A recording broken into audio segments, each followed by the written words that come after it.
अस्सलाम वालेकुम। जी तो बेटा यहाँ पे आपने बताना है कि सेकंड मैक्सिमम आयनाइजेशन एनर्जी इनमें से किस एलिमेंट की है। तो ऐसे क्वेश्चंस के लिए आप लोग क्या करते हैं, आप लोग सबसे पहले इनके एटॉमिक नंबर्स आपको पता होना चाहिए। लिथियम का एटॉमिक नंबर 3, बेरिलियम का एटॉमिक नंबर 4, बोरॉन का एटॉमिक नंबर 5 है और कार्बन का एटॉमिक नंबर जो है वो 6 है।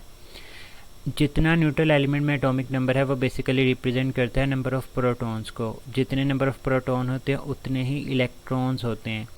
अब वो आपसे कह रहा है कि सेकेंड आयनाइजेशन एनर्जी बतानी है। आयनाइजेशन एनर्जी हम लोग बोलते हैं energy required to remove an electron. अगर वो कह रहा है कि आपने सेकेंड आयनाइजेशन एनर्जी बतानी है तो इसका मतलब आपने ऑलरेडी एक एक इलेक्ट्रॉन निकाल दिया हुआ है।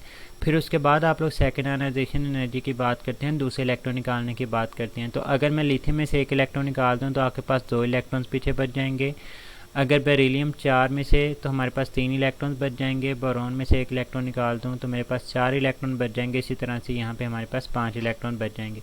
अब मैं इनकी इलेक्ट्रॉनिक कन्फिग्रेशन देख लेता हूँ। तो 2 इलेक्ट्रॉन्स हैं तो सिंपली 1s2 आ जाएगा। 3 इलेक्ट्रॉन्स हैं तो 1s2 और 2s1 आ जाएगा। 4 इलेक्ट्रॉन है तो 1s2 2s2 आ जाएगा। और अगर 5 इलेक्ट्रॉन है तो मेरे पास 1s2 और 2s2 2p1 आ जाएगा।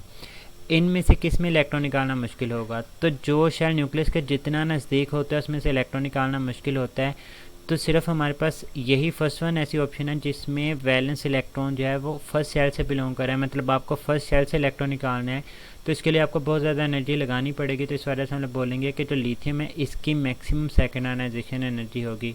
और याद रखिएगा बेटा वैसे भी कि मैक्सिमम फर्स्ट आयनाइजेशन एनर्जी जो होती है वो नोबल गैसेस की होती है। और अगर मैक्सिमम सेकेंड आयनाइजेशन एनर्जी की बात की जाए तो वो अल्कली मेटल्स की होती हैं। और यहाँ पे हमारे पास एक ही अल्कली मेटल है, वो हमारे पास लिथियम है। अगर आपसे मैक्सिमम थर्ड आयनाइजेशन एनर्जी की बात की जाती है तो वो अल्कलीन अर्थ मेटल्स की हुआ करती हैं। तो ये फैक्ट हैं कुछ, इन बातों को आप लोगों ने याद रखना है। तो इस तरह से हमारे पास यहाँ पर जो राइट ऑप्शन है वो लिथियम आ जाएगा। होप्स हो कि अब आपका कॉन्सेप्ट क्लियर है। स्टिल एनी क्वेश्चन तो कमेंट सेक्शन में पूछे। अपना बहुत सारा ख्याल रखिएगा। अल्लाह हाफ़िज़।